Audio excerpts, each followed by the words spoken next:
there. Thanks for joining us, everyone. My name is Rachael Burns. I'm a certified financial planner and certified divorce financial analyst. My firm is called TrueWorth Financial Planning, and I work with newly divorced women. I work with women in the middle of a divorce and after divorce, helping them make the best financial decisions. I'm joined today by Vicki Vollweiler. She is my co-host today.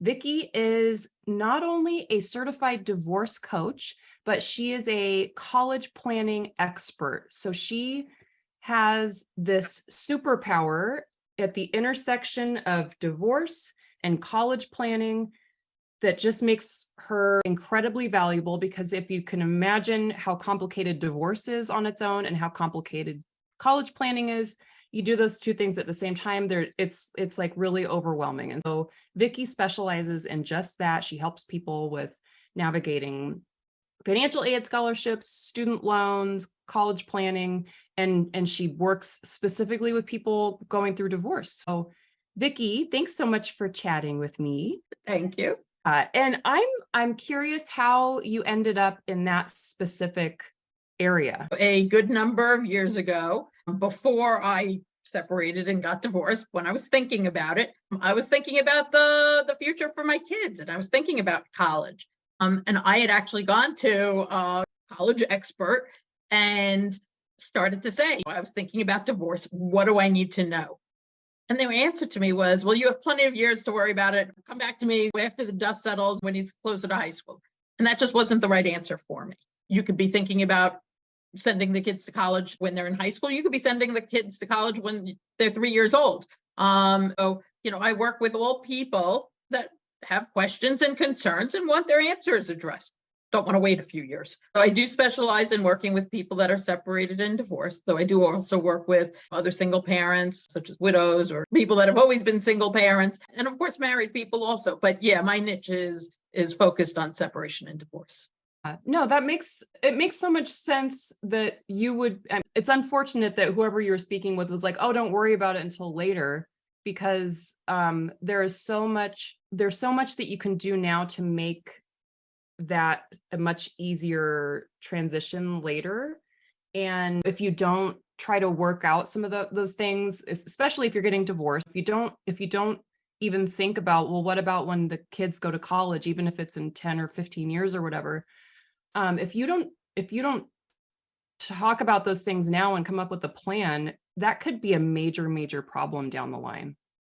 And not saying that it's a good thing that I'm divorced, but going through the process, both as a mom as well as professionally, I get it. I see all the potential pitfalls along the way. And there is a lot of planning that can be done upfront while you're still in that separation phase and negotiating what that divorce is going to look like. Yeah, that'd be like someone coming to me and being like, I want to plan for retirement. And I'm like, oh, well, you're not going to retire for another 20 years. Call me when you're 65. Like, that doesn't make any sense. Planning ahead, let me just say this, I don't help people save money for college. That's up to Rachael. I help people save money on the cost of college. So it's through financial aid, through scholarships, through applying to the right colleges, developing that college list, and helping to negotiate those divorce agreements. I act as that third-party neutral between parents when asked to. And that's a really important distinction, because I know some people come to me misunderstanding what I'm able to do for them. And I would imagine maybe that happens with you as well. But I don't have the expertise that Vicki has about how to navigate financial aid, I don't know the first thing about saving money on looking at the sticker price of college and trying to figure out, well, how do we get that less? I have zero experience with that. I'm very curious about it because I have 4-year-old twins and I'm going to have to deal with that at some point. But that part is only someone like Vicki can tackle that part. The part that I can help with is, what can I afford to contribute to my kids' education? How much money can I give to my children without it hurting my own retirement goals or my financial health? And then how can I maximize those savings so that it grows over time? So you and I, it's interesting, we specialize in very different things, but they're very complementary. Definitely. Yeah, I'll get lots of questions all the time about where should I save my money? And I'm not the investment advisor. I know about there are 529 plans out there, but you need to speak with your advisor, what's appropriate. Yeah, definitely. What are some success stories of situations that you've been able to help in? I've had a few success stories where literally they've saved hundreds of thousands of dollars. Fabulous. One family, actually, they're all families that I'm currently working with. One family, their attorney actually recommended them to me. So yeah, we're negotiating the process, discussing how best to go forward with financial aid and their children, because they do have multiple children. And so far, a number of them are already in college, a couple more to come. They're saving lots and lots of money. That's great. Another family, also multiple kids, 2 are in school right now. But even when we were just working with the first child, by being strategic and certainly applying to that right school, and the child being accepted to the school and their finances being as such and positioning them as such. Yeah, another case where they saved over hundreds of thousands of dollars. And then another situation, it's an only child, but also a divorce situation. And again, this was also making sure to apply to the right school and best positioning the family due to their financial situation, how to position them.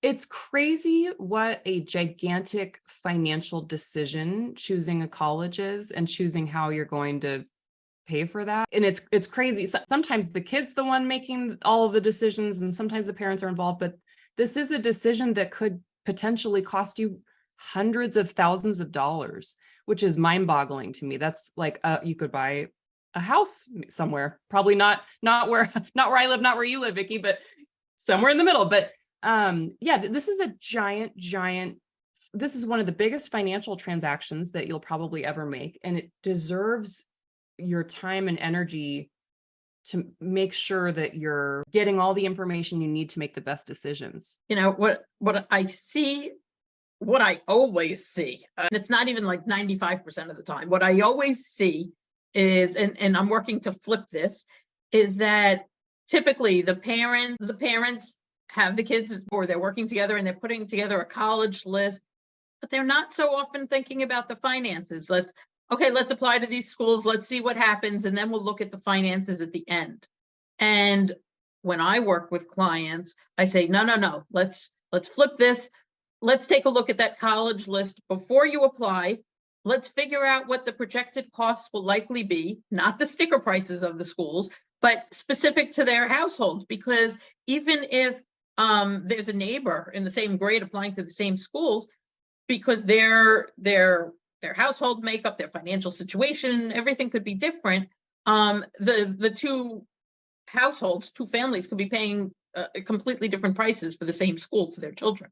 Yeah. It's important to examine those projected costs up front, because maybe the school won't give a discount. Maybe it will only be $80,000 a year. And they're not going to budge. So maybe it's not worth even applying to that school, but instead should find other schools that will be more affordable.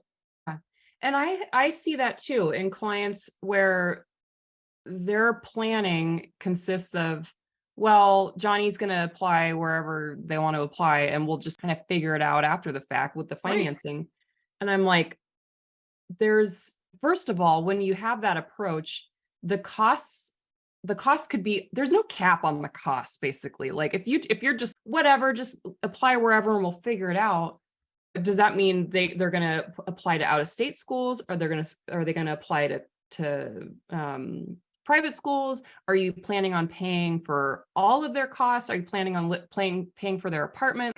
If you don't have a plan about what it's going to cost and what you're able to contribute, and if you kind of like, oh, we'll just kind of figure it out, the cost can get so out of control. And I see that with my clients where they're putting more money than they're able to give, and their financial health is impaired because of them giving so much money to their kids, but they don't even they didn't mean for that to happen. It just kind of happens because there was no plan. Right. A lot of times clients will talk to me about, well, they have these funds to pay for freshman year. What about the other 3 years? And what about the other children? So need to think about the whole picture when it comes to college, not just the immediate need.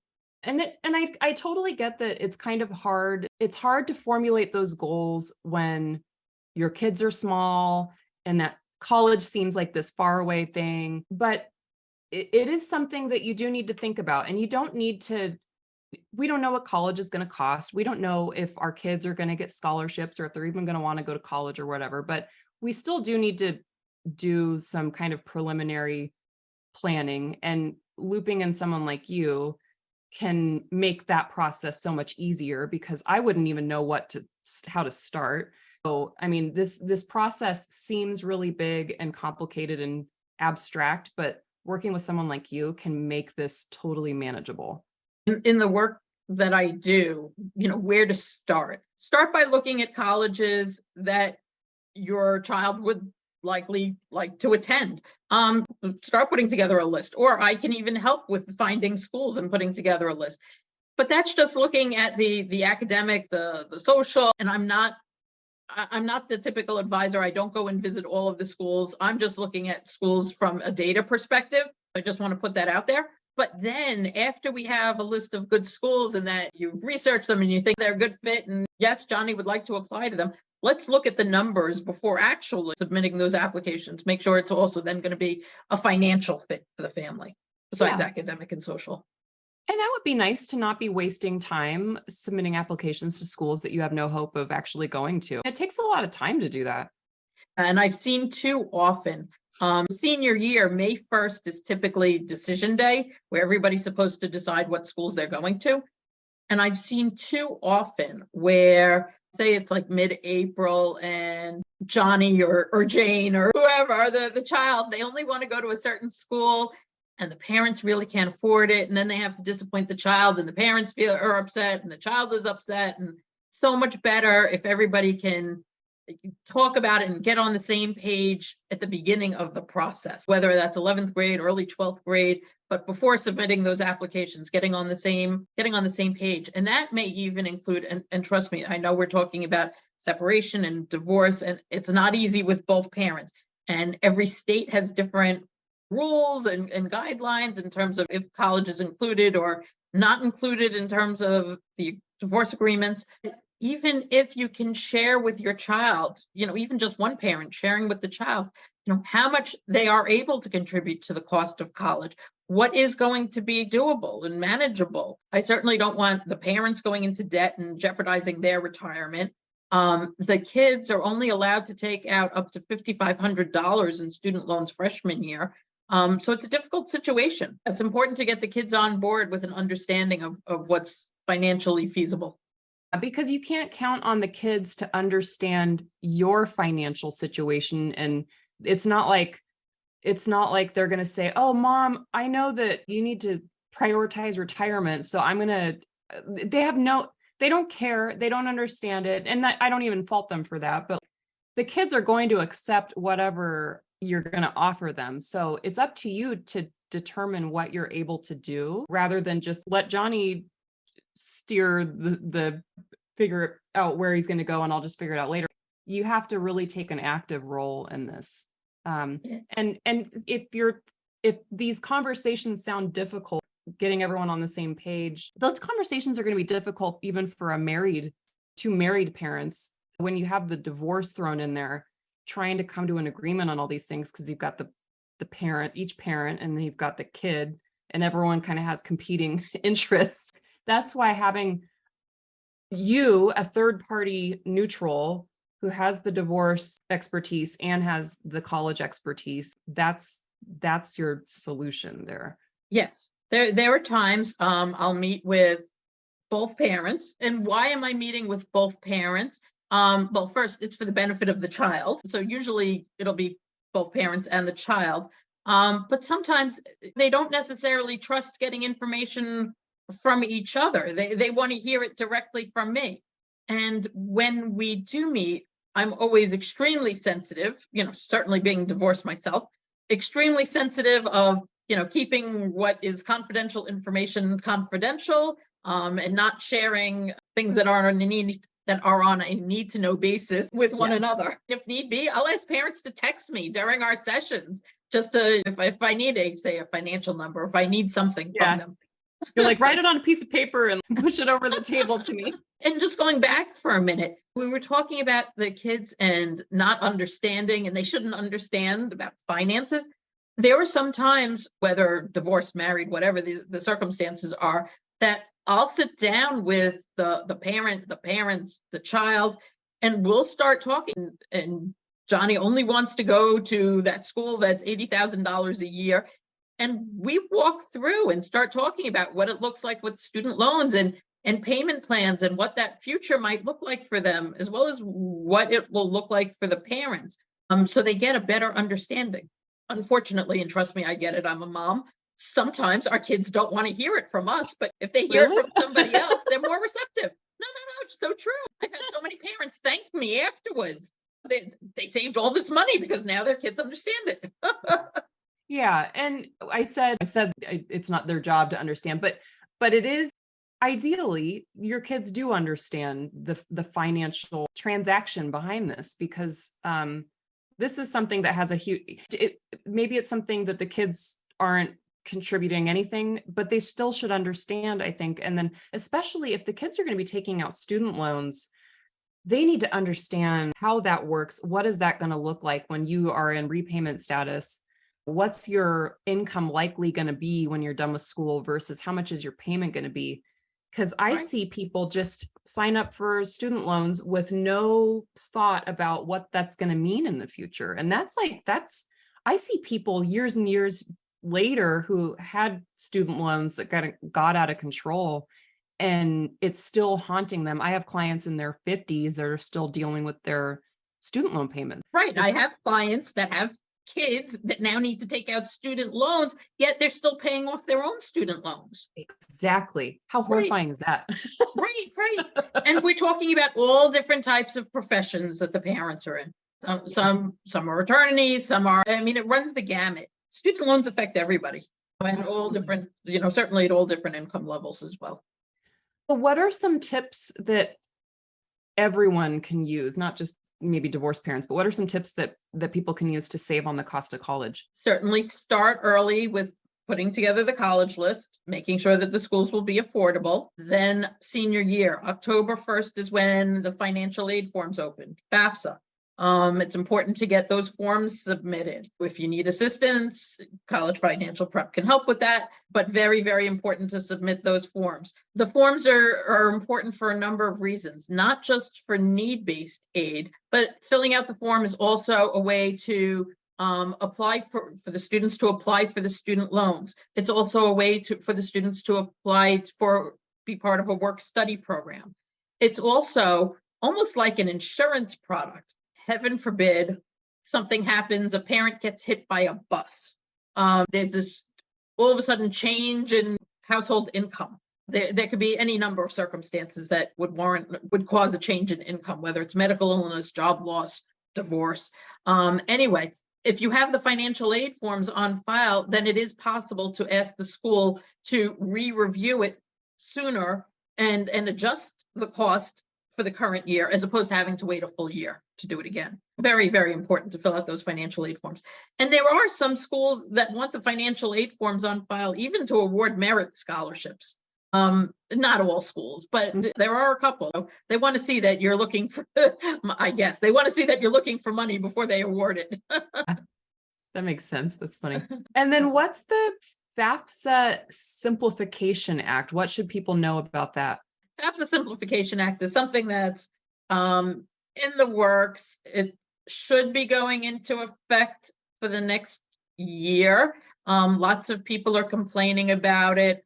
Some good news, lots of bad news, in my opinion. Some of the good news is for those that qualify for need-based aid, they're expanding who's eligible for Pell Grants, which is great. Some of the bad news, if a family has more than one child in college at the same time, they're no longer going to be considering that. Right, which is really detrimental for a lot of families. Like a mother of twins, perhaps?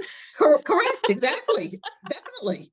They used to consider how many you have in school at the same time in terms of determining your expected family contribution, and now they're not going to do that anymore. I want my twin discount. Maybe if they go to the same school and the school offers that, but it won't be part of the governmental formula. And then what was I just saying? Oh, I don't know. Oh, and the other thing with the FAFSA simplification. Right, the other thing with divorced parents, right now, it typically goes by the custodial parent as to who is the person that typically fills out the form. They're going to be changing it, or they're proposing changing it to the person that provides more in support for the child, more financial support for the child. However, even there are no guidelines as to how they're going to be looking at this yet. That's why I'm always hesitant to speak about it, because I don't have enough details. But I can certainly think of plenty of situations for my clients where one person may provide more in child support, but yet the lower earning parent still really spends more on the children. Right. So, I'm waiting to see what guidelines are and how to make those arguments, and certainly how to best position clients. So, that's my goal. That's my job to make sure everybody's best positioned. So if someone is interested in getting help, what services specifically do you offer? If somebody wants it's early on, the kids are young, you're thinking about a separation or divorce, can meet for just a 1-hour consultation. When the kids get older, typically it's usually 11th grade that they're thinking about putting together that college list. And that's when I suggest that we start to plan, meet, possibly sit down with a former spouse, and the child, to get everybody on the same page. Typically, 11th grade would be a lot of the planning, finding the schools, looking at the costs, determining how much you may have available to put towards college, and, figuring out what you can afford and what's going to be best for the family, and talking about divorce and divorce planning and how to negotiate it all, and being strategic about it. 12th grade is going to be the financial aid applications. So there's FAFSA, there's also CSS profile. CSS profile is for much fewer schools. FAFSA is a government form where every school in the country uses FAFSA. CSS profile is for about like 300 or 400 schools. Typically, it's the big names that the Tulane, Emory, the bigger name schools. Those schools, depending, some will require both parents' information. Some will require just one parent's information. And this is key to being strategic in terms of where to apply. Then after that, after the financial aid forms are submitted, after the kids start to receive their acceptances, they'll receive their financial award letters. Together, we'll analyze those. We'll request additional funding from the schools as needed. We may file appeals based on changes in household situation. If there's this new separation or divorce, it may be important. And then after that, after the family and the child makes the decision where to go, then we'll work together on student loans. And this is a yearly process while they're in school. So every year, it's important to file the financial aid forms. We may need those student loans every year. So it's a yearly process. So we got a question. Are you able to see the questions, or you want me to read it to you? Let me see. You want me to read the question in case someone is watching? Why don't you read the question? The question is, I have a senior and there have been a few schools asking for my ex to submit his own CSS. He has not done it, and I'm not sure if he will do it. Will this harm my son in any way?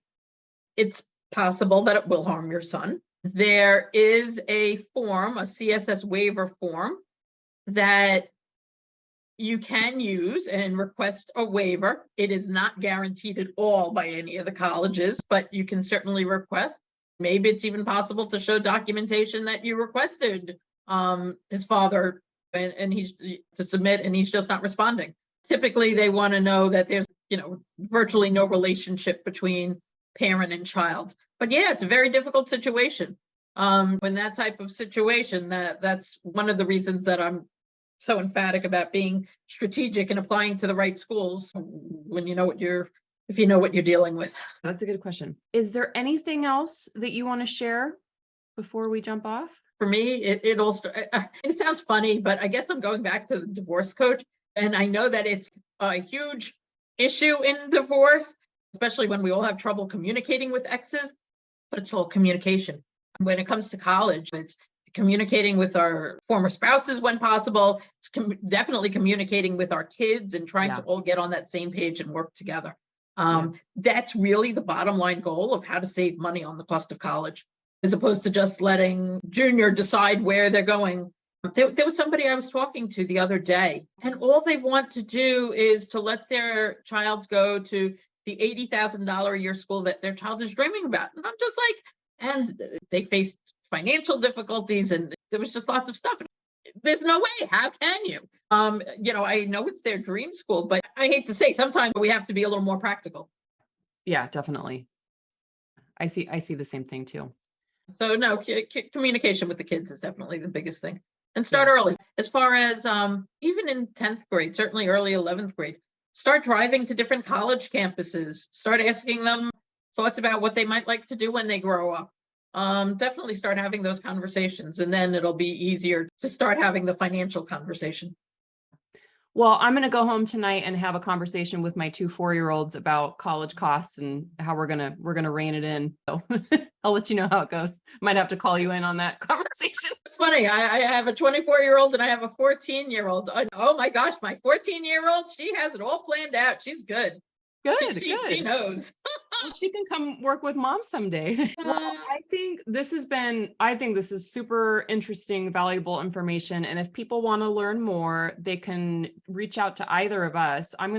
We'll be posting this all over the place, and we'll include our contact information, but you can visit our websites. We're on social media. Again, it's College Financial Prep is the name of Vicki's company. Mine is TrueWorth Financial Planning.